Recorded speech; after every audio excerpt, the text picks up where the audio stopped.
Hello everyone, this is Mohit Dagar, advocate from the Merit Law Group and welcome back to another video. In this lecture we will study भारतीय साक्ष्य अधिनियम 2023. ठीक है, इससे पहले वाली वीडियोस में मैंने फ्रॉम सेक्शन 1 टू सेक्शन 118 अच्छे से करा दिए. ठीक है, हमने सेक्शन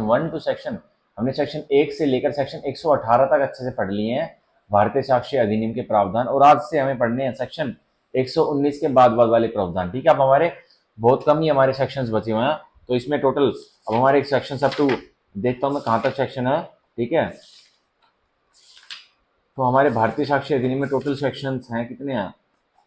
एक सेकंड रुकिए. हमारे 170 सेक्शंस हैं भारतीय साक्ष्य अधिनियम में. ठीक है, और जिसमें से मैंने आपको 118 प्रावधान बहुत ही अच्छे से और बिल्कुल समझा के इंटरप्रिटेशन के साथ समझा दी. ठीक है, तो without wasting of further second मैं पढ़ने वाला हूं क्या, सेक्शन 119. ठीक है, भारतीय साक्ष्य अधिनियम का, जो कि बोलता है कोर्ट में presume existent of certain facts. अब कोर्ट क्या कर सकता है, कोर्ट के पास बहुत ही वाइड पावर है कि कोर्ट क्या कर सकता है, कोर्ट किसी भी तथ्य को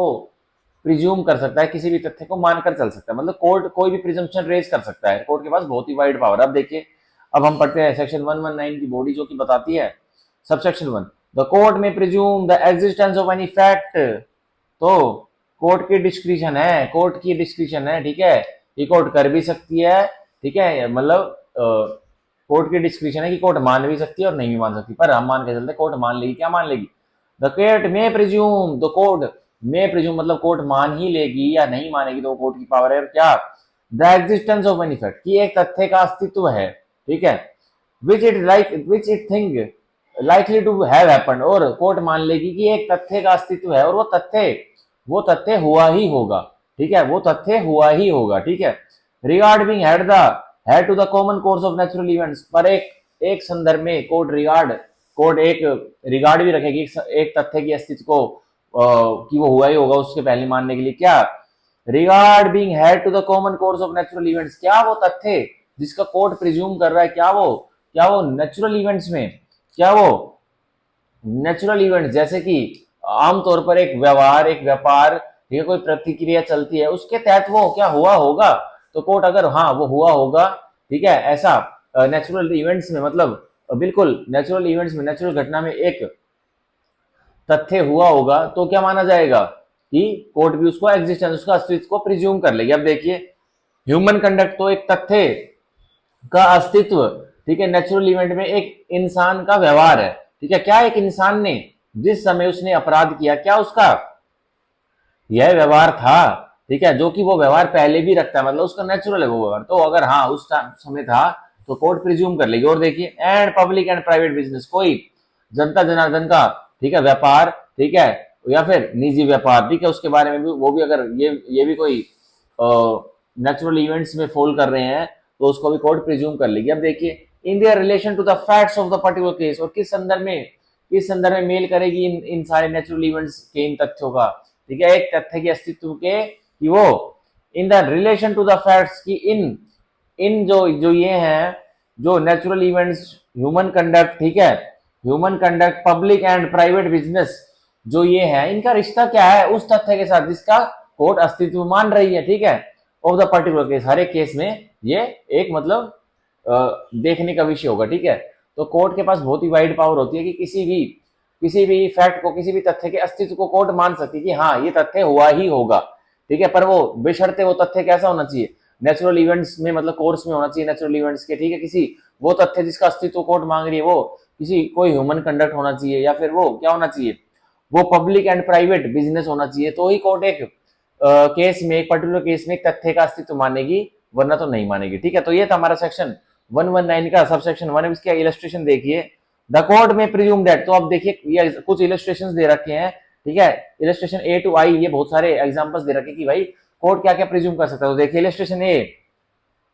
a man who is in possession of stolen goods soon after the theft is either the thief or has received the goods knowing them to be stolen. तो एक व्यक्ति के पास सामान मिलता है, और व्यक्ति के पास वो सामान कब मिलता है, ठीक है, of stolen goods soon, in possession of stolen goods, तो एक व्यक्ति के पास सामान मिलता है, ठीक है, और वो सामान कौन सा, चोरी का सामान है, और कब मिलता है उसके पास, soon after the theft is either the thief, और जब जब एक सामान के प्रति चोरी होती है, तो एक दूसरे व्यक्ति के पास वो सामान मिलता है, तो अब कोर्ट क्या प्रिज्यूम कर लेगा कि अब जिस व्यक्ति के पास ये चोरी का सामान मिला या तो वो चोर है, और has received the goods knowing them to be, या इसने ये जो सामान है, ये चोरी का सामान है, ये प्राप्त किया है ये जानते हुए कि ये चोरी का है, ठीक है। तो देखिए unless he can account for his possession, अगर वो जो व्यक्ति है, एक जो व्यक्ति है जिसके पोजेशन में स्टोलन गुड्स मिलता है, वो कहां से उसके पास वो स्टोलन गुड है, अगर वो उसके अकाउंट कर देता है तो मे प्रिज्यूम की प्रिजम्पशन रिवर्ट हो जाएगी, पलट दी जाएगी, ठीक है। तो हम सेक्शन 119 के नीचे लिख भी लेते हैं सब सेक्शन 1 के कि भाई मे प्रिज्यूम की प्रिजम्पशन इज रिवर्टेबल, ठीक है। लिख लेंगे may the presumption of may presume, ठीक है, ये लिख लेंगे the presumption under section 119 can be rebuttable, ठीक है। The presumption under section 119 is rebuttable, ठीक है, कि उसको एक व्यक्ति द्वारा पलटा जा सकता है, ठीक है, रिवर्ट, विपरीत हालात दिखाए जा सकते हैं। अब इलस्ट्रेशन भी, an accomplice is unworthy of credit, अब जो अकम्प्लिस है, जिसने जो कि पार्टिसिपेटर ऑफ द क्राइम होता है, एक अपराध हुआ और उस अपराध में बहुत सारे अपराधी थे, अक्यूज थे, अब एक अक्यूज को कोर्ट ने टेंडर दे दिया, मतलब उसको ये बोल दिया कि भाई कोई गवाह नहीं हो रहे, मतलब कोई सबूत इकट्ठे नहीं हो रहे कि इन अपराधियों ने अपराध किया था, तो उनमें से एक व्यक्ति अकम्प्लिस बन जाता है, वो अपने ही को अक्यूज के खिलाफ क्या देना चाहता है, वो गवाही देना चाहता है। तो अब को अक्यूज जो अकम्प्लिस होता है, जो वो अक्यूज नहीं रहा, वो पार्टिसिपेटर इन द ऑफेंस हो गया, तो अब उसकी गवाही, ठीक है, उस अकम्प्लिस की गवाही से क्या हो सकता है, उन उसके जो को अक्यूज है, जिनके साथ उसने अपराध किया था मिलकर, ठीक है, उनको सजा हो सकती है, पर थोड़ी बहुत कोरोबरेशन जरूरी है। अब देखिए an accomplice is unworthy of credit unless he is corroborated in material particulars, तो एक अकम्प्लिस क्या है, इज अनवर्दी ऑफ क्रेडिट, एक अकम्प्लिस पर आंख मीच कर भरोसा नहीं कर सकते, आंख बंद कर भरोसा नहीं कर सकता कोर्ट, पर कब कर लेगा, unless he is corroborated in material particulars, जब तक कि एक अकम्प्लिस की बातों को कोरोबरेशन के तहत और भी एविडेंस ना दिए जाए, और मटेरियल पार्टिकुलर्स को कवर अप करने के लिए अकम्प्लिस जो बोल रहा है उसकी बातों के लिए और कोरोबरेटिंग एविडेंस दिए जाने चाहिए, तभी एक अकम्प्लिस वर्दी ऑफ क्रेडिट होगा, ठीक है। तो ये ए और बी मैंने इलस्ट्रेशन पढ़ा है, ठीक है, आप भी इनको पढ़ लेना। तो ये क्या था, अब इन सारी चीजों में कोर्ट में प्रिज्यूम, कोर्ट अस्तित्व मान सकती है कि कोई तथ्य अस्तित्व में है, ठीक है। और अब हम पढ़ेंगे, ये हमारी इलस्ट्रेशन ए और बी करवाया, अब सी से लेके आई तक आप खुद पढ़ लेना, ठीक है। अब हम पढ़ेंगे सेक्शन 119 का सबसेक्शन 2, जो कि बताता है the court shall also have regard to such facts as the following in considering whether such maxim do or do not apply in the particular case before it। तो जब इलस्ट्रेशंस, जो ये illustration A to illustration आई दी हुई है, तो subsection 2 ये बता रहा है कि कोर्ट भाई इनको इन इलस्ट्रेशंस के प्रति, ऐसे ही सर्कमस्टांसेस के प्रति, ठीक है, अगर प्रिजम्पशन रेज करना चाहता है तो इन फैक्ट्स को भी रिगार्ड, जो ये फैक्ट्स और जो एक कंसिडरेशन दी गई है इस पर भी रिगार्ड रखेगा। अब देखिए हमने इलस्ट्रेशन ए और बी पढ़ा था, तो हम उसी का ही सबसेक्शन 2 का सी के सब हेड 1 और 2 पढ़ लेते। तो देखिए इन एज टू इलस्ट्रेशन ए, अब बताया गया है कि जो इलस्ट्रेशन ए जो मैंने बताई थी कि एक व्यक्ति के पास चोरी का सामान मिला था, तो कोर्ट प्रिज्यूम कर लेगा कि ये व्यक्ति या तो चोर है, ठीक है, या ये व्यक्ति के इसने रिसीव किए, प्राप्त किए स्टोलन प्रॉपर्टी, ठीक है। पर कब प्रिज्यूम की प्रिज्यूम्पशन रिपोर्ट हो जाएगी, जब वो व्यक्ति जो जिसके पास चोरी का सामान मिलता है वो उस संपत्ति के बारे में अकाउंट हिसाब किताब देता है, तो रिपोर्ट हो जाएगी। पर हमारे सबसेक्शन 2 के सब हेड 1 में क्या क्लियर गया है, क्या कौन से और कौन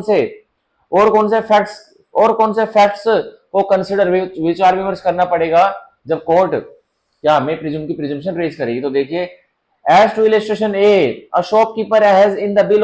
bill a marked rupee soon after it was stolen. तो देखिए a shopkeeper has in his bill a marked rupee soon after it was stolen. तो एक शॉपकीपर, एक दुकानदार के पास एक बिल था, और बिल में क्या था, अ मार्क्ड रुपी, उसने एक बिल के रूप में, मतलब किसी ने पैसे दिए होंगे, उसने उस पैसे के ऊपर कुछ अपना मार्क्ड कुछ निशान रखा दिया। अब देखिए soon after it was stolen, और अब जैसे ही निशान लगाया, थोड़ी देर बाद वो चोरी होगा, कुछ घंटों बाद। अब देखिए and can not account for its possession specifically, और जो वो शॉपकीपर है जिसके पास वो बिल, मतलब उसके पास एक बिल, एक शॉपकीपर ने कुछ पैसे प्राप्त किए, किसी व्यक्ति से प्राप्त किए, और उस व्यक्ति ने जो शॉपकीपर को दिया वो क्या था, वो चोरी का क्या था, वो चोरी का रुपी था, ठीक है, पैसा था, चोरी का कॉइन था। तो अब देखिए अब क्या होगा, and can not account for its possession specifically, और वो शॉपकीपर अब बता नहीं पा रहा है कि भाई तेरे पास ये ये मार्क्ड रुपी कहां से आया, ये तो चोरी का। आप देखिए, but A is continuously receiving rupees in the course of his business. पर वो शॉपकीपर लगातार अपने उस कोर्स ऑफ बिजनेस में पैसे, मतलब कोई उसके पास कस्टमर है तो लेता जा रहा, तो ये क्या है, इन फैक्ट्स के बारे में भी कोर्ट को विचार विमर्श करना पड़ेगा कि अब क्या दिख सकता है कि भाई ये तो दुकानदार है, इसके पास कोई भी आता है, पैसे देता है और चीज ले जाता है, वस्तु ले जाता है, ठीक है, पेप्सी वेप्सी जो भी उनको जनरल आइटम चाहिए वो ले जाता है, तो उसको भी अब उसको चोर नहीं मानेंगे, ठीक है। अब उसको मैं प्रिज्यूम की प्रिजम्पशन उसके ऊपर रेस नहीं होगी, क्योंकि वो शॉपकीपर है और वो अपने कोर्स ऑफ बिजनेस के दौरान भाई पैसे कलेक्ट कर रहा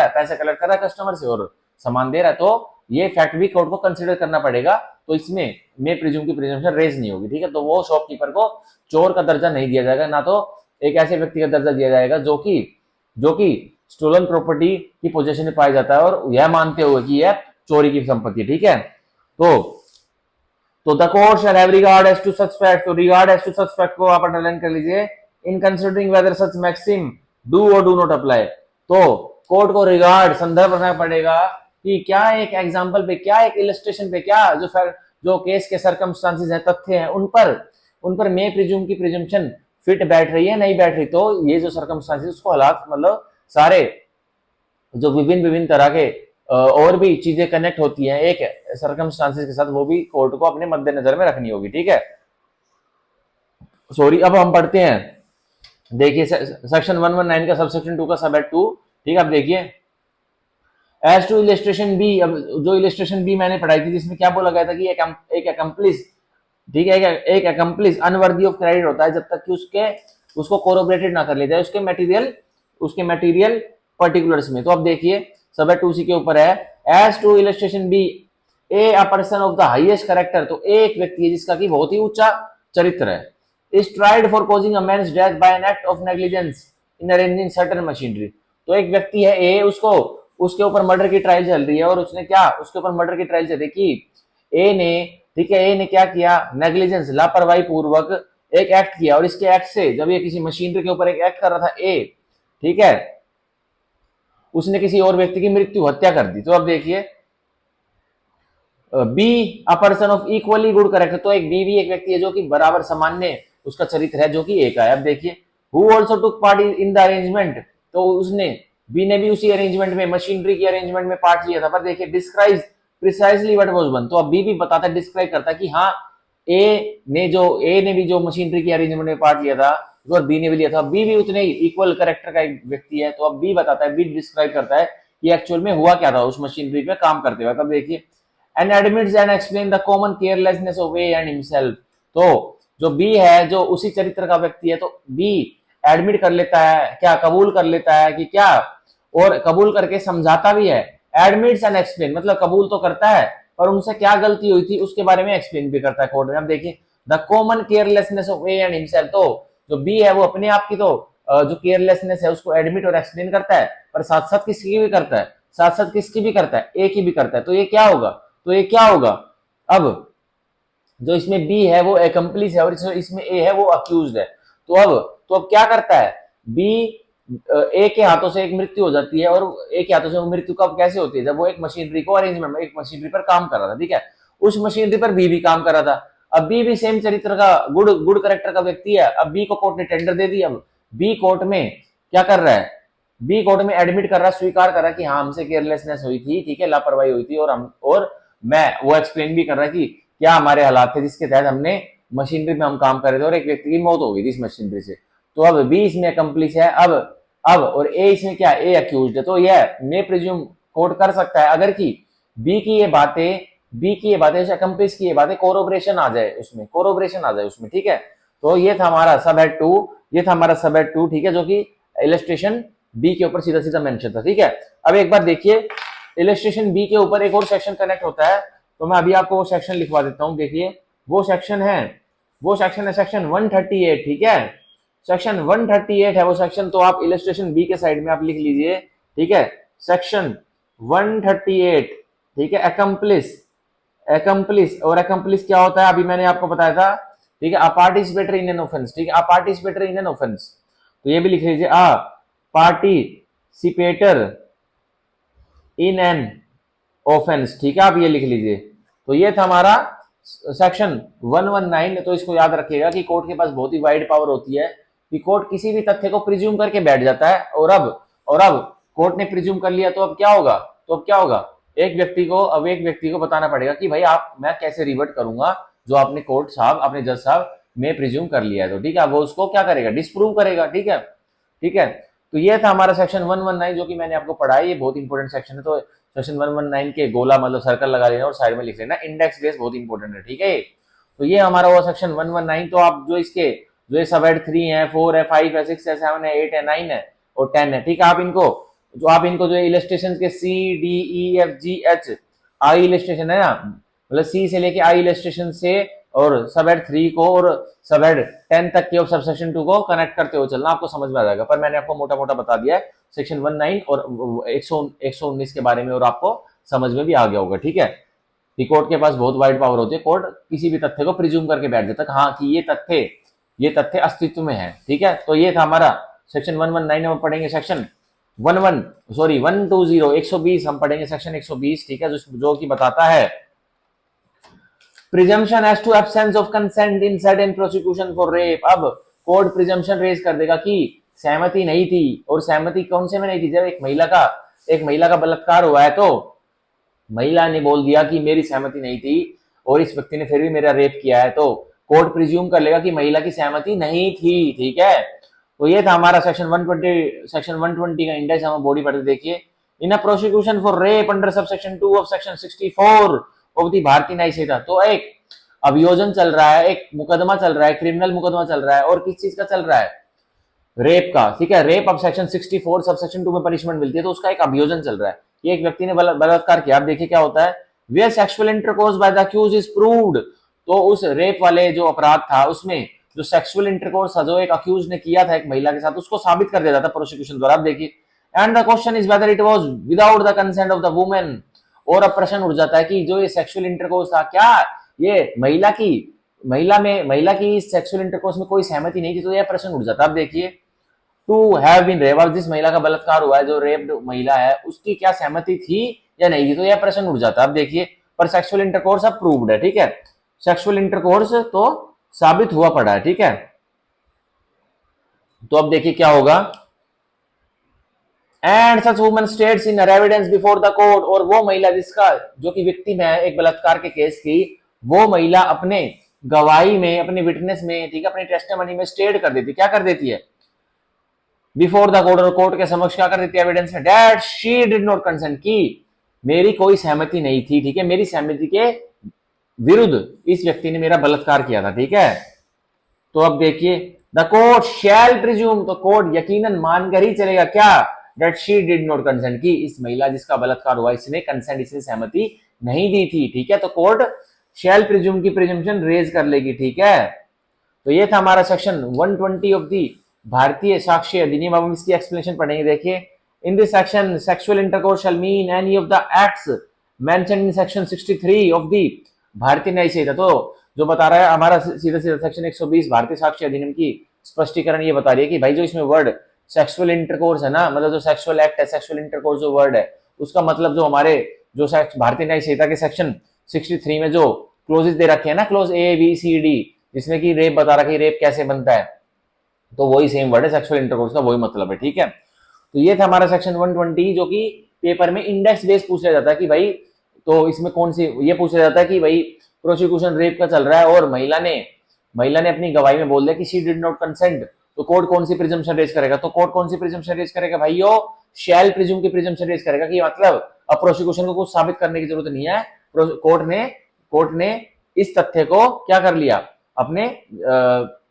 वो जो अपने माइंड में अपने दिमाग में रचा लिया है। अब अक्यूज के ऊपर बर्डन ऑफ प्रूफ बहुत आई है कि अब शैल प्रिज्यूम की प्रिजम्पशन को वो रिवर्ट करेगा, और कैसे करेगा, ठीक है, कैसे करेगा, कर ही नहीं पाएगा। ठीक है, कैसे करेगा, क्योंकि रेप हुआ है, या तो प्रैक्टिकली भाई दो इनटू द फोर वॉल्स होता है, या फिर जो रेपिस्ट होता है वो कहीं भी रेप कर देते हैं, तो अब कैसे प्रूव करेगा, कोई उसके पास कोरोबरेटिंग कोई सराउंडिंग एविडेंस नहीं है जिसकी वजह से वो प्रूव कर पाएगा कि सहमति थी। हाँ, ऐसे हो सकता है अगर भाई बहुत लंबे समय से वो बात कर रहे हैं, ठीक है, जिस व्यक्ति के ऊपर रेप का चार्जेस लगे हो बहुत लंबे समय से वो उसी गर्ल के साथ जिसने उसके ऊपर रेप का केस कर रखा है वो बातें करते हैं, मतलब वो फ्रेंडशिप में है। ठीक है, और उनके बीच में कोई SMS वगैरह, टेक्स्ट मैसेज वगैरह एक्सचेंज है जितने वो सेक्सुअल इंटरकोर्स की बातें कर रहे हैं। तो अब यह दिखाया जा सकता है कि भाई ये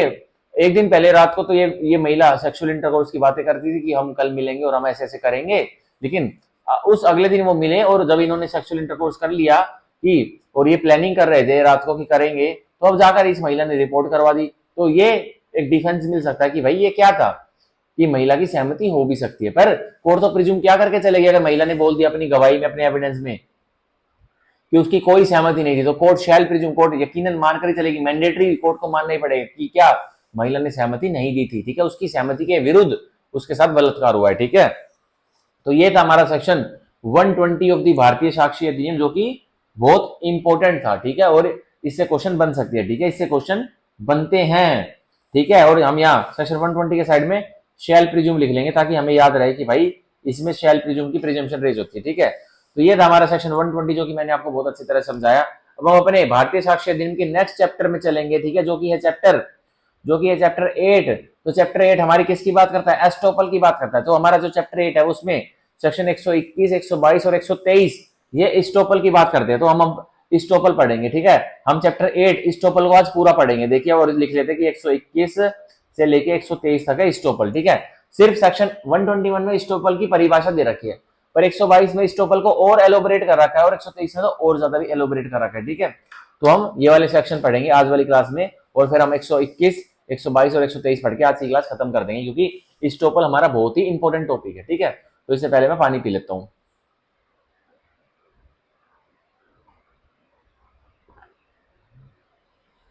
अब देखिए सेक्शन 121 एस्टोपल। तो सबसे पहले तो एस्टोपल के सेक्शन 121 को गोला मार लीजिए और इसको याद कर लीजिए कि इंडेक्स बेस एस्टोपल किसमें दे रखा है। तो सबको याद होना चाहिए भाई एस्टोपल का सेक्शन कितना है, 121 है। तो पहले हमारे इंडियन एविडेंस एक्ट में कितना था, 115 था, ठीक है, ठीक है। तो अब हम पढ़ेंगे सेक्शन 121 एस्टोपल। तो अब देखिए क्या होता है estoppel. When one person has, जब एक व्यक्ति ने किया है, क्या किया है, बाय हिज डिक्लेरेशन, अपनी घोषणा से, एक्ट और ओमिशन, अपने किसी कार्य से, ठीक है, या तो डिक्लेरेशन से या किसी कार्य से या फिर ओमिशन से, जो उस व्यक्ति को करना चाहिए था उस व्यक्ति ने वो नहीं किया कर रहे, उसने ओमिट कर दिया, ठीक है। इंटेंशनली कॉज्ड, और एक व्यक्ति ने डिक्लेरेशन दी है मतलब घोषणा की है या कोई एक्ट किया है या फिर ओमिशन किया है और इरादन पूर्वक क्या नतीजे कॉज किए, क्या परिणाम कॉज किए हैं, और परमिटेड अनदर पर्सन, या फिर एक दूसरे व्यक्ति को इजाजत दे दी है क्या करने की, टू बिलीव अ थिंग, कि to believe a thing to be true, कि जो मैं बात बता रहा हूं उसको तुम यकीनन सच मानो, उसको तुम यकीनन सच मानो। अब देखिए and to act upon such believe, और सच मानकर वो दूसरा व्यक्ति जो बातें सुन रहा है, एक दूसरे व्यक्ति की जो एक्ट कर रहा है, डिक्लेरेशन कर रहा है, ओमिशन कर रहा है, और वो दूसरा व्यक्ति जो उसकी बातें सुन रहा है वो उसके ऊपर एक्ट करेगा, मतलब कुछ कार्रवाई करेगा, ठीक है, उस बिलीफ पर। अब देखिए neither he nor his representative shall be allowed. तो अब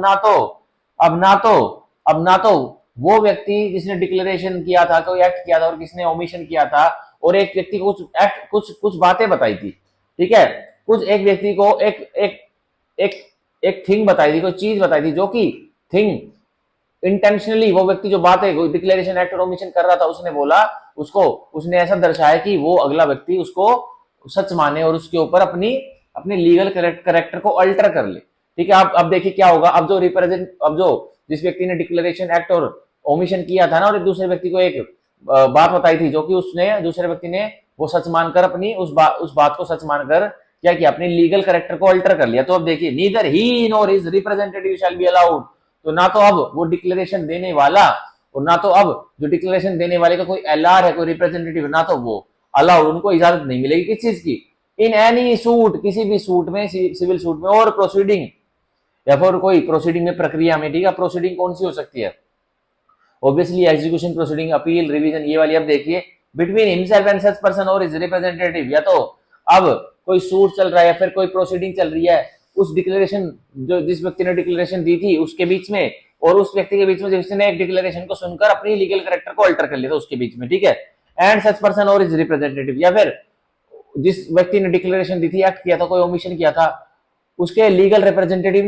के बीच में और उस व्यक्ति के बीच में जिसने अपनी लीगल करेक्टर को अल्टर कर लिया था, अपने पोजीशन को अल्टर कर लिया था, उनके बीच में कोई प्रोसीडिंग चल रही है, कोई सिविल सूट चल रहा है या फिर अन्य प्रोसीडिंग चल रही है। तो देखिए to deny the truth of that thing, तो वो मना नहीं कर सकते कि जो मैंने डिक्लेरेशन एक्ट और ओमिशन किया था वो सत्य नहीं था। नहीं, अब वो डिनाई मना नहीं कर सकते, रेफ्यूज नहीं कर सकते, ठीक है, डिनाई नहीं कर सकते क्या the truth of that thing, कि वो चीज जो मैंने बताई थी, वो डिक्लेरेशन जो एक्ट और ओमिशन जो मैंने किया था वो तो सत्य ही नहीं था, वो तो ट्रूथ ही नहीं था, तो वो डिनाई नहीं कर सकते, उनको एस्टॉप कर दिया गया है। और जो हमारा सेक्शन 121 एस्टॉपल है ना, ये छोटा सा बस इसी में समाया नहीं हुआ, ये तो पूरा एक बहुत बड़ा ब्रॉड कॉन्सेप्ट है, प्रिंसिपल है। तो हम इसके साइड में लिख भी लेंगे कि ये बस principle of estoppel, principle of estoppel की एक परिभाषा दी गई है सेक्शन 121 भारतीय साक्ष्य अधिनियम में। अब इजी लैंग्वेज में बता दूं एस्टोपल क्या होता है। भाई एक व्यक्ति ने दूसरे व्यक्ति को कोई बात बताई, ठीक है, अब बात वो कैसे बताएगा भाई, कोई कॉन्ट्रैक्ट से रिलेटेड, कोई एग्रीमेंट करने के रिलेटेड कुछ ऐसी बात बताएगा। तो मान के चलिए मैंने आपको एक बात बताई कि भाई तेरे को पता है वो जो प्लॉट है ना 2 एकड़ जो तू खरीदने के लिए घूम रहा है इधर, वो मेरा है,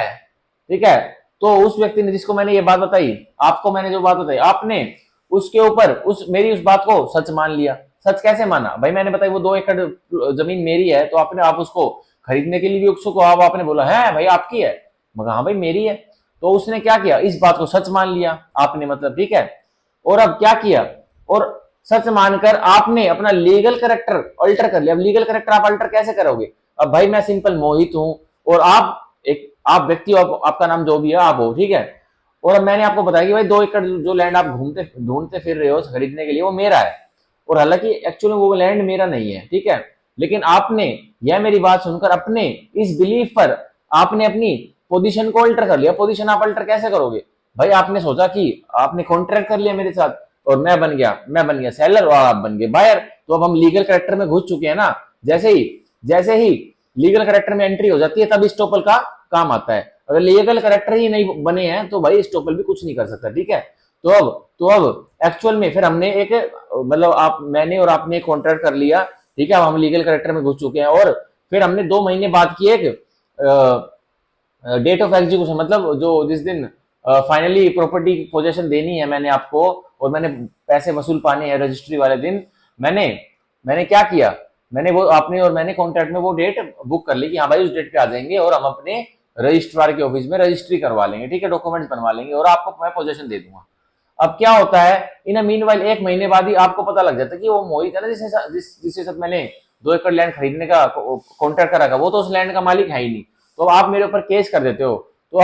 अब क्या हो गया, अब मैं कोर्ट में डिनाई नहीं कर सकता कि मैंने इस व्यक्ति को कोई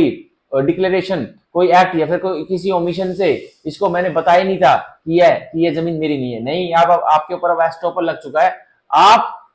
ठीक है, मैं और ना तो मेरा रिप्रेजेंटेटिव, मेरे एलआर्स भी मना नहीं कर सकते कि भाई मैं तो मना कर ही नहीं सकता कि भाई मैंने ऐसी कोई रिप्रेजेंटेशन दी नहीं, ठीक है।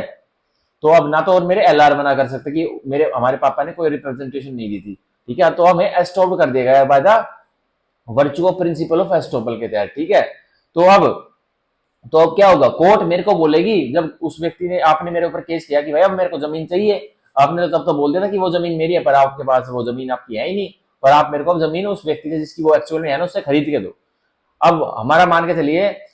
मैंने और उस व्यक्ति के बीच में हमने कॉन्ट्रैक्ट कर लिया था और कॉन्ट्रैक्ट में मैंने बता दिया था कि 2 एकड़ जमीन में आपको 2 करोड़ में दूंगा। अब उसने बोल दिया था कि हाँ 2 करोड़ में ले लूंगा, तो जब भी तो कॉन्ट्रैक्ट बना था। तो अब मेरे ऊपर कोर्ट ने स्टॉपर लगा दी कि तुम अब जाओ उस व्यक्ति से जिसकी वो रियल जमीन है उससे सौदा करो और उससे जमीन खरीदो और फिर तुम इस व्यक्ति को दो। तो मैंने अब उस व्यक्ति के पास गया जिसकी वो 2 एकड़ रियल जमीन थी, उससे पूछा कि भाई साहब आप अपनी जमीन दोगे, वो कहता हाँ दूंगा। तो वो बोला कि 4 करोड़ में दूंगा। तो अब क्या हो गया, मैंने थोड़ी बहुत नेगोशिएशन करी, वो आ गया 3.5 करोड़ पे। तो मैंने वो प्रॉपर्टी 3.5 करोड़ में खरीदी और खरीद के फिर उस व्यक्ति को, आपको मतलब फिर 2 करोड़ में दी। तो मेरे को कितना घाटा हुआ, 1.5 करोड़ का घाटा हुआ। भाई किसकी वजह से हुआ, ओनली एक रिप्रेजेंटेशन दी थी कि क्या रिप्रेजेंटेशन दी थी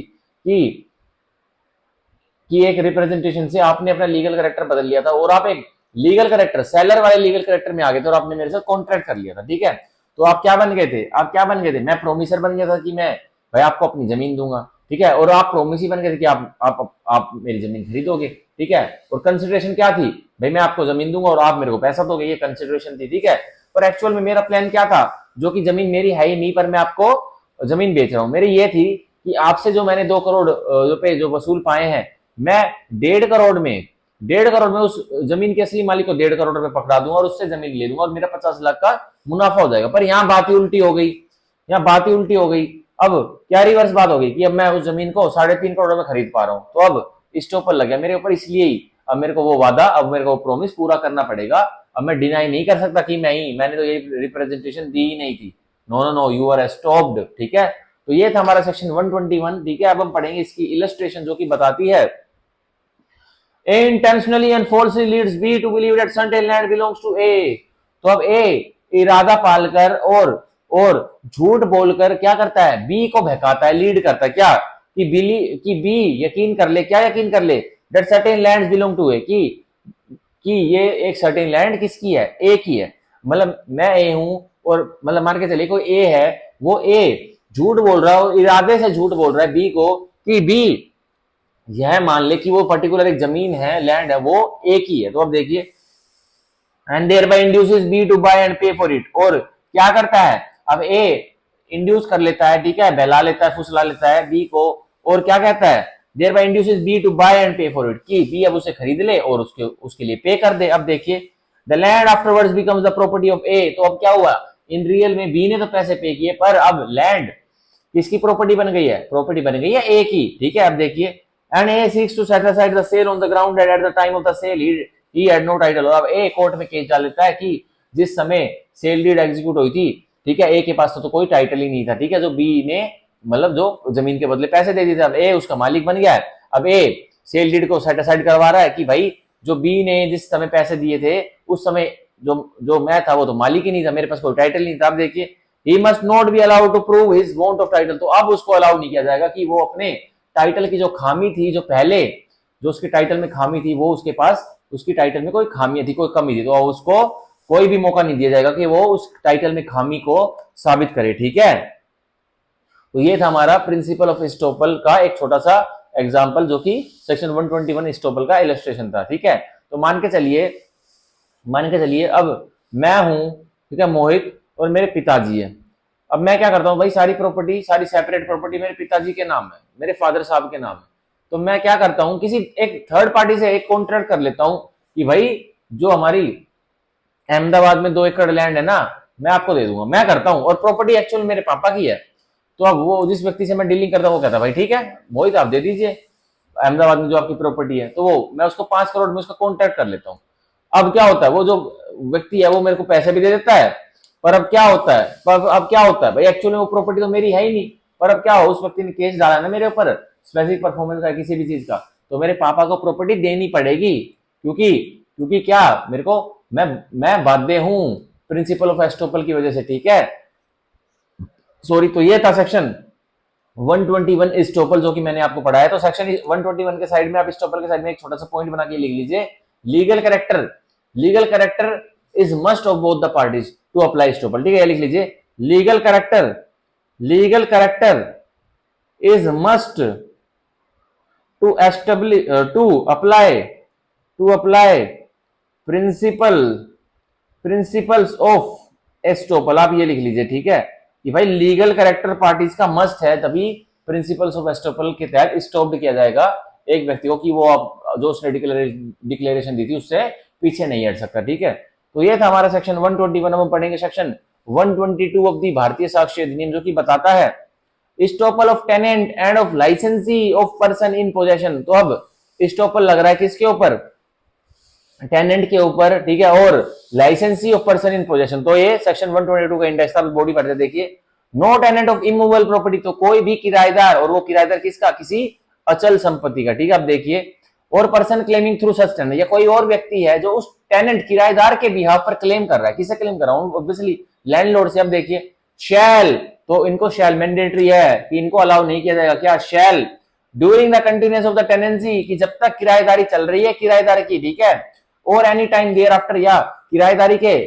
खत्म हो जाने के बाद भी। तो देखिए, be permitted to deny that the landlord of such tenant had at the beginning of the tenancy a title to such immovable property. अब उसको क्या किया जाएगा, अब जब तक किराएदारी चल रही है तो किराएदार को अब कोई भी किराएदार को बिल्कुल भी इजाजत नहीं दी जाएगी क्या करने की, during the continuance of the tenancy और any time thereafter, be permitted, किराएदार को बिल्कुल भी इजाजत नहीं दी जाएगी क्या करने की, to deny that the landlord of such tenant, की जो मकान मालिक है मेरा, ठीक है, किराएदार का जो मकान मालिक है, और अब किराएदार क्या बोल रहा है, अब उसको इजाजत नहीं दी जाएगी क्या बोलने की, had at the beginning of the tenancy a title to such immovable property, की किराएदार अब बोल रहा है कोर्ट में केस करके कि जो ये मकान मालिक है जिसने मेरे को किराएदार पर, मतलब किराएदार बना रखा था, इसने मेरे को किराए पर घर दे रखा था, इसका तो जब इसने मेरे को किराए पर घर दिया था इसके पास तो कोई टाइटल ही नहीं था, मतलब ये इस प्लॉट का, जिस प्लॉट में मैं एज अ किराएदार रह रहा हूं, तो ये मकान मालिक था ही नहीं उस चीज का, तो अब उसको यह इजाजत नहीं है कि टेनेंट ऐसा नहीं बोल सकता। क्यों नहीं बोल सकता, आप देखिए, and no person who came upon any immovable property by the licence of the person in possession thereof shall be permitted to deny that such person had a title to such possession at the time when such license was given। अब एक tenant ने, ठीक है, मकान मालिक ने मकान या फिर कोई कॉमर्शियल प्रॉपर्टी मान के चले किसी किराएदार को दे दिया, अब किराएदार ने अब फर्दर क्या किया, एक लाइसेंस दे दिया, लाइसेंस किसको दे दिया, एक थर्ड व्यक्ति को। अब जो थर्ड व्यक्ति है ना वो भी टेनेंट के टाइटल को डिनाई नहीं कर सकता कि वो टेनेंट नहीं है, ठीक है। तो ये हमारा सेक्शन 122 भारतीय साक्ष्य अधिनियम, ठीक है। तो हम इसको दोबारा पढ़ते हैं, इसकी सेक्शन 122 की बॉडी को देखिए। No tenant of immovable property, तो कोई भी किराएदार किसका, अचल संपत्ति का, क्या, तो कोई भी किराएदार नहीं किसका, अचल संपत्ति का, और person claiming through such tenant, या कोई और व्यक्ति है जो कि क्लेम कर रहा है उस किराएदार के मतलब बिहाफ पर, ठीक है, shall during the continuous of the tenancy, तो जब तक किराएदारी बाकी है, और एनी टाइम देयर आफ्टर, या फिर किराएदारी खत्म हो गई तो किसी भी समय बाद में भी, बी परमिटेड टू डिनाई, तो कह रहा है इजाजत नहीं मिलेगी कि वो मना नहीं कर सकता क्या, that the landlord of such tenant had, कि जो किराएदार का वो मकान मालिक था जिसने की क्या दिया था, मकान किराए पर दिया था या फिर कॉमर्शियल प्रॉपर्टी किराए पर दी थी, had at the beginning of the tenancy, की टेनेंसी के शुरुआत में ही, किराएदारी के शुरुआत में ही मकान मालिक के पास शुरुआत से क्या नहीं था, a title to such immovable property, कोई भी वो उसके पास टाइटल नहीं था, ओनरशिप नहीं थी उस अचल संपत्ति से रिलेटेड, ठीक है। तो मतलब एक किराएदार अपने मकान मालिक कंटिन्यूएंस में, जो एक मतलब मान के चलिए एक किराएदार ने कोई मकान लिया हुआ है किराए पे, अब मकान में वो रह रहा है, मकान में रहते रहते कोर्ट में केस कर देता है, और कोर्ट में केस करके यह बताता कि जिस मकान मालिक को मैं किराया दे रहा हूं ना सर, ये तो मकान मालिक है ही नहीं, तो अब उसको परमिशन नहीं दी जाएगी, भाई नहीं, तुम नहीं बोल सकते कि मकान मालिक के पास कोई टाइटल है ही नहीं, फिर इसके पास कोई टाइटल है ही नहीं तो तुम इसके पास आए क्यों, तुमने किराएदारी स्टार्ट ही क्यों करी, तो इसलिए नहीं बता सकते, परमिशन नहीं मिलेगी कि इसको किराएदार को वो नहीं बोल सकता, ठीक है। और देखिए, at the beginning of the tenancy a title to such immovable property and no person who came upon any immovable property, और वो व्यक्ति साथ के साथ वो व्यक्ति भी जो एक इमूवेबल प्रॉपर्टी पर आया है, और कैसे आया है भाई, ऑब्वियसली टेनेंट ने उसको लाइसेंस दे दिया, ठीक है, by the licence of the person in possession, तो एक व्यक्ति जो पोजेशन में था, उस पोजेशन वाले व्यक्ति ने एक दूसरे व्यक्ति को लाइसेंस दे दिया, इसकी वजह से वो व्यक्ति पोजेशन में आया कि इमूवेबल प्रॉपर्टी को, देखिए, ठीक है, thereof shall be permitted to deny that such person had a title to such possession at the time when such license was given. अब वो जो जिस व्यक्ति को जो लाइसेंस ही है, जिसने की एक लाइसेंस के तहत वो एक प्रॉपर्टी के पोजेशन में आया, तो अब वो भी जब तक वो लाइसेंस मतलब वो उसका लाइसेंस चल रहा है तो वो भी नहीं कह सकता, और वो इमूवेबल प्रॉपर्टी के पोजीशन में आ गया वो लाइसेंस ही, वो भी नहीं कह सकता क्या, उसको भी परमिशन नहीं दी जाएगी कि वो डिनाई करे, क्या डिनाई करे, that such person had a title of such to such position, की जो मेरा लाइसेंसर है उसके पास तो कोई टाइटल ही नहीं था, उसने जो मेरे को पोजीशन दी एज अ लाइसेंस, अब देखिए, at the time when such license was given, और उस समय जिस समय लाइसेंस दिया गया था एक लाइसेंसर द्वारा, उसके पास कोई टाइटल ही नहीं था इस इमूवेबल प्रॉपर्टी का, तो एक लाइसेंस भी नहीं डिनाई कर सकता, ठीक है। तो ये था हमारा सेक्शन 122, थोड़ा कंफ्यूजिंग है पर इसमें से क्वेश्चन कम ही बनते, तो आप इसमें ये अंडरलाइन कर लीजिए, ठीक है, आप इसमें टेनेंट को अंडरलाइन कर लीजिए, ठीक है, नो टेनेंट, ठीक है, और आप लाइसेंसी को अंडरलाइन कर लीजिए, ठीक है, कि भाई ना तो किराएदार मना कर सकता, ठीक है, कि मेरे मकान मालिक का कोई टाइटल नहीं है इस लैंड पर, इस इमूवेबल प्रॉपर्टी पर, ना तो लाइसेंस ही मना कर सकता, जिस टाइम लाइसेंस ग्रांट करा था एक लाइसेंसर ने कि लाइसेंस ये बाद में जब उसका लाइसेंस चल रहा है तो वो मना नहीं कर सकता, लाइसेंसर के पास कोई टाइटल नहीं था इस इमूवेबल प्रॉपर्टी संदर्भित जिस समय इसने मेरे को लाइसेंस ग्रांट किया था, ठीक है, तो उनको एस्टॉप कर दिया जाएगा by virtue of the principle of estoppel under section 122 of the Bharatiya साक्ष्य अधिनियम, ठीक है। तो हम पढ़ेंगे सेक्शन 123 ऑफ द भारतीय साक्ष्य अधिनियम, जो कि आज का हमारा आखिरी प्रावधान है, ठीक है। तो कह रहा है estoppel of acceptor of bill of exchange, bailee और लाइसेंसी। अब स्टॉपल किस पर लगेगा, जो एक प्राप्त कर रहा है किसी बिल ऑफ एक्सचेंज को, ठीक है, ठीक है, बेली पर स्टॉपल लग जाएगा और या फिर लाइसेंस पर स्टॉपल लग जाएगा, उसको रोक दिया जाएगा, उसको स्टॉप कर दिया जाएगा इन तीनों को, ठीक है। एक जिसने बिल ऑफ एक्सचेंज प्राप्त किया है, ठीक है, और बेली पर, अब बेली कौन होता है कि आपने अपनी मूवेबल प्रॉपर्टी या कोई संपत्ति को बेलमेंट करवाई, ठीक है, कुछ पर्पस के लिए, उसमें कुछ मतलब उसके कुछ काम काज करवाने के लिए आपने किसी और व्यक्ति को अपनी प्रॉपर्टी सौंप दी। अब जो आप हो गए बेलर, आपने प्रॉपर्टी सौंपी किसी और व्यक्ति को, और मैं और वो दूसरा व्यक्ति जिसने प्रॉपर्टी पाई आपकी हो गया बेली। जैसे आपके पास कार होगी, आप कार को सर्विस सेंटर पे भेजते हो सर्विस करवाने के लिए, तो आप बेलमेंट करते हो उसकी कि भाई थोड़े टाइम के लिए, मैं थोड़े घंटों के लिए, जब तक इस दिन के लिए कार ये सर्विस नहीं होती है तेरे पास है, तो आप हो गए बेलर कि आपने अपनी कार को सर्विस सेंटर में सर्विस के लिए दे दिया। तो आपके पास लीगल कैरेक्टर हो गया बेलर का, और सर्विस सेंटर वालों का लीगल कैरेक्टर हो गया बेली का, ठीक है। तो यही कह रहा है बेली को भी स्टॉप कर दिया जाएगा, ठीक है। आप देखिए, और लाइसेंसी, अब एक लाइसेंसर ने कोई लाइसेंस दिया होगा, ठीक है भाई, अब बहुत सारी चीजों के लाइसेंस मिलते हैं, ठीक है, वस्तुओं को, भाई जो ये प्रोडक्ट्स होते हैं जनरल जनरल इसके, ये जनरल स्टोर वाले प्रोडक्ट होते हैं जिसमें ये कंपनी डाबर वगैरह, इनके भी भाई कंपनीज अलग अलग व्यक्तियों को लाइसेंस देती है कि तुम ही अब हमारे मटेरियल को आगे पहुंचाओगे। मतलब ये बड़ी बड़ी कंपनी होती है जैसे डाबर होगी, हिमालय होगी, ये दुकान दुकान पे जाके थोड़ी अपना सामान बांटती है, ये पर्टिकुलर एक व्यक्ति को होलसेलर बना देती है। ये होलसेलर कंपनी से सारा माल जाएगा किसके पास, होलसेलर के पास। तो अब जो होलसेलर है वो क्या बन गया, वो बन गया लाइसेंसी, और जो हिमालय कंपनी वो क्या बन गई, वो लाइसेंसर बन गई। अब देखिए, तो वो क्या करती है, खुद हिमालय कंपनी खुद क्या करती है, लाइसेंसर को बताती है ना, सॉरी हिमालय कंपनी जो लाइसेंसर है वो लाइसेंसी को खुद कहती है कि हम तेरे को होलसेलर बनाते हैं, और जो हम तेरे को सामान देंगे वो तो रिटेलर्स को दिए और वो बेचेंगे। तो अब उनके बीच में भी कॉन्ट्रैक्ट होगा, तो कॉन्ट्रैक्ट को क्या होता है, उसको लाइसेंस कॉन्ट्रैक्ट बोलते हैं, लाइसेंस एग्रीमेंट बोलते हैं कि भाई लाइसेंसर ने अपना कुछ डीलिंग करने के लिए लाइसेंसी को कॉन्ट्रैक्ट में रख लिया है। तो अब क्या होगा, तो लाइसेंसी भी क्या नहीं कर सकता, कुछ मना नहीं कर सकता, उसके ऊपर भी स्टॉपर लगेगा। तो हम सेक्शन 123 पढ़ते, देखिए body, no acceptor of a bill of exchange shall be permitted to deny that the drawer had authority to draw such bill और टू एंडोर्स इट। तो एक व्यक्ति ने एक बिल ऑफ एक्सचेंज प्राप्त किया है, अब जो बिल ऑफ एक्सचेंज को एक व्यक्ति प्राप्त कर रहा है, तो उसको बिल्कुल भी इजाजत नहीं दी जाएगी। क्या इजाजत नहीं दी जाएगी कि जिस व्यक्ति ने वो बिल ऑफ एक्सचेंज ड्रॉ करा था, मतलब जिस व्यक्ति ने वो बिल ऑफ एक्सचेंज मतलब काटा हुआ है कि भाई मतलब जिसके खाते से पैसे कटेंगे, ठीक है, तो क्या कह रहा है, to deny that the drawer had authority to draw, कि जो ड्रॉअर है जिसने वो बिल ऑफ एक्सचेंज बना करके दिया है किसको, एक बिल ऑफ एक्सचेंज के एक्सेप्टर को, उसके पास, ड्रॉअर के पास तो कोई अथॉरिटी नहीं थी इस बिल ऑफ एक्सचेंज को ड्रॉ करने की। अब देखिए, ठीक है, और टू एंडोर्स इट, या इसको मतलब या फिर वो उसके पास अथॉरिटी नहीं थी, मतलब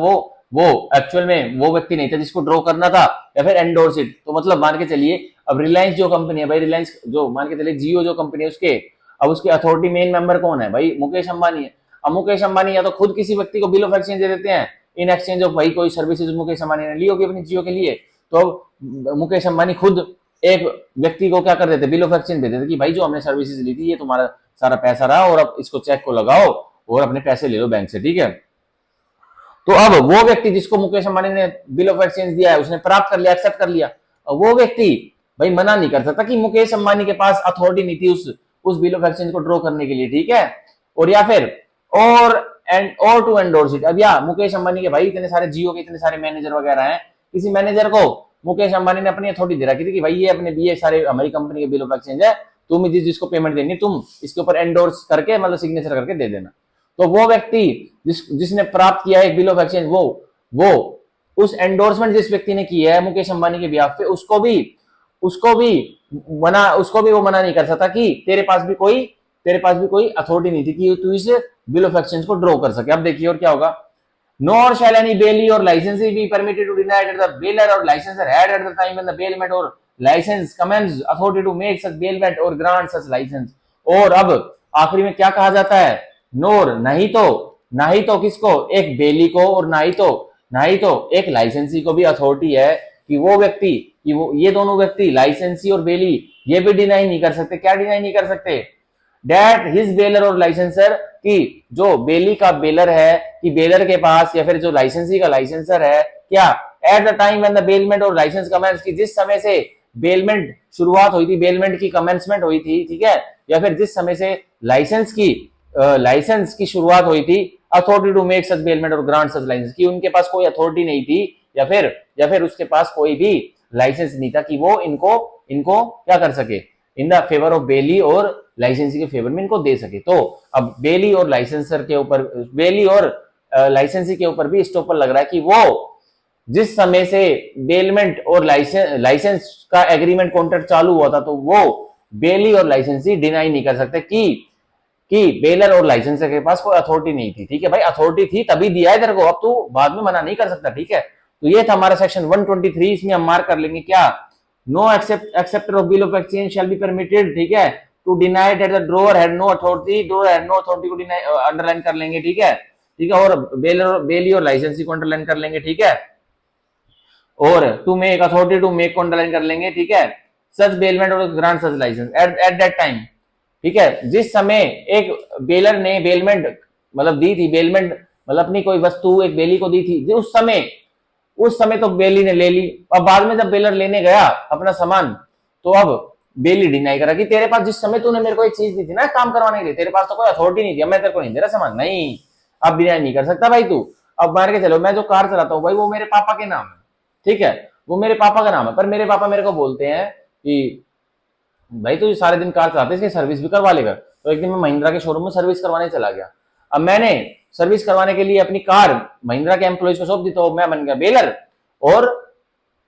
महिंद्रा वाले जो सर्विस सेंटर वाले वो बन गए बेली। अब 2 दिन में उन्होंने मेरी कार की सर्विस करके दी। अब मैं 2 दिन बाद कार को लेने गया महिंद्रा शोरूम से, तो जो बेली है वो कह रहे हैं ये कार तो जी सुदर्शन डागर के नाम से ये कार तो हम तो आपको एक कार नहीं दे सकते, उन्हीं को बुला के लाओ। अरे भाई नहीं बोल सकते तुम ऐसा, मैंने जिस समय बेलमेंट मतलब तुम्हें अपनी कार सौंपी थी, क्या तुमने तब कहा था कि उनको बुला के लाओ, वही सबमिट करेंगे सर्विस पे अपनी कार को? नहीं, तो अब तुम मना नहीं कर सकते, अब तुम डिनाई नहीं कर सकते कि तुम ऑथराइज ही नहीं थे इस कार को सर्विस में देंगे। नहीं, you are estopped from the principle by using the principle of estoppel. ठीक है, तो ये था मतलब हमारा सेक्शन 123 का। इतना इंपॉर्टेंट नहीं है, पर समझना इंपॉर्टेंट है कि इसमें बिल ऑफ एक्सचेंज का एक्सेप्टर, ठीक है, बेली और लाइसेंसी मना नहीं कर सकते, उनके ऊपर स्टॉपर लगवाया कि वो एक व्यक्ति जिसके पास अथॉरिटी थी किसी बिल ऑफ एक्सचेंज को ड्रॉ करने की, और एक व्यक्ति जिसके पास अथॉरिटी थी एक प्रॉपर्टी को बेलमेंट करने की, ठीक है, या फिर एक व्यक्ति जो कि लाइसेंसर उसके पास अथॉरिटी थी कि वो एक लाइसेंस ग्रांट कर सकता है लाइसेंसी को। तो अब बिल ऑफ एक्सचेंज का एक्सेप्टर, ठीक है, जो प्राप्त कर रहा है बिल ऑफ एक्सचेंज को, वो एक बेली और एक लाइसेंसी को कोई भी इजाजत नहीं दी जाएगी कि वो डिनाई करे कि इन तीनों रिस्पेक्टिव व्यक्तियों के पास कोई भी अथॉरिटी नहीं थी यह चीजें करने की। ठीक है, उनके पास बिल्कुल थी अथॉरिटी। ठीक है, तो ये था हमारा सेक्शन 123 की जो मैंने बॉडी पढ़ाई, हम पढ़ेंगे सेक्शन 123 की एक्सप्लेनेशन 1 स्पष्टीकरण 1, जो कि बताता है, देखिए, the acceptor of a bill of exchange may deny that the bill was really drawn by the person by whom it purports to have been drawn। तो जो बिल ऑफ एक्सचेंज का एक्सेप्टर है वो इस चीज को मना कर सकता है, किस चीज को, that the bill was really drawn by the person by whom it purports to have been drawn। अब जो बिल ऑफ एक्सचेंज का एक्सेप्टर है वो इस चीज को मना कर सकता है, इस चीज के लिए डिनाई कर सकता है कि ये जो ड्रॉन बिल है ये उस व्यक्ति द्वारा ड्रॉ नहीं किया गया है जिस व्यक्ति द्वारा इस बिल ऑफ एक्सचेंज को ड्रॉ किया जाना था। मतलब क्या वो करा जा सकता है। अब एक बिल ऑफ एक्सचेंज के एक्सेप्टर को पता है कि भाई मेरी सीधी मुकेश अंबानी जी से डीलिंग चल रही है जियो कंपनी के बिहाफ पे। ठीक है, अब उनको पता है कि bill of exchange Mukesh Ambani ji अपने इंडोर्समेंट से अपने नाम से काट कर भेजेंगे, पर अब लेकिन बिल ऑफ एक्सचेंज लेके आ रहा है कौन, उनका कोई मैनेजर, कोई सीईओ। तो अब जो एक्सेप्टर है बिल ऑफ एक्सचेंज का वो यह मना कर सकता है कि भाई नहीं, ये bill of exchange Mukesh Ambani ji के द्वारा ड्रॉ किया जाना था, तुम्हारे द्वारा नहीं। तो वो इस चीज को मना कर सकता है। ठीक है, तो अब देखिए दोबारा पढ़ते हैं स्पष्टीकरण 1, देखिए, the acceptor of a bill of exchange may deny, ठीक है, उसकी पावर है, उसकी डिस्क्रिप्शन अब भी किसकी है, जो एक्सेप्टर है बिल ऑफ एक्सचेंज का, क्या, that the bill was really drawn by the person, कि एक बिल जो उसने प्राप्त किया है वो ड्रॉ किया था, मतलब वो काटा था एक व्यक्ति ने, by whom it purports to have been drawn, कि जिस व्यक्ति द्वारा वो बिल ड्रॉ किया जाना चाहता है उस व्यक्ति ने वो बिल ड्रॉ नहीं किया। वो इस चीज को वो डिनाई कर सकता है। ठीक है, इस चीज को डिनाई कर सकता है, पर डायरेक्टली ये डिनाई नहीं कर सकता कि जिस व्यक्ति ने ड्रॉ किया है उसके पास तो कोई अथॉरिटी नहीं थी इस बिल को ड्रॉ करने की, इसको नहीं डिनाई कर सकता। पर यह कर सकता है बिल ऑफ एक्सचेंज का एक्सेप्टर इस चीज को मना कर सकता है कि एक बिल ऑफ एक्सचेंज जिस व्यक्ति द्वारा ड्रॉ किया जाना था उसने वो उस बिल ऑफ एक्सचेंज को ड्रॉ नहीं किया, ये तो किसी और के द्वारा ही ड्रॉ किया गया है, किसी और की इंडोर्समेंट है, उसको वो डिनाई कर सकता है। ठीक है, और प्राप्त करने से वो मना कर सकता है, ठीक है। तो ये था हमारा एक्सप्लेनेशन 1, ठीक है। तो ये था हमारा एक्सप्लेनेशन 1। अब हम पढ़ेंगे स्पष्टीकरण 2, एक्सप्लेनेशन 2 ऑफ सेक्शन 123 ऑफ भारतीय साक्ष्य अधिनियम। देखिए, if a bailee delivers the goods bailed to a person other than the bailor, तो अब जो बेली है वो किसी और अन्य व्यक्ति को गुड्स डिलीवर कर देता है, और जिस अन्य व्यक्ति को बेली गुड्स डिलीवर करता है उसमें कुछ काम धाम करने के बाद, पर जिस व्यक्ति को बेली या गुड्स डिलीवर करता है वो बेलर नहीं है, मतलब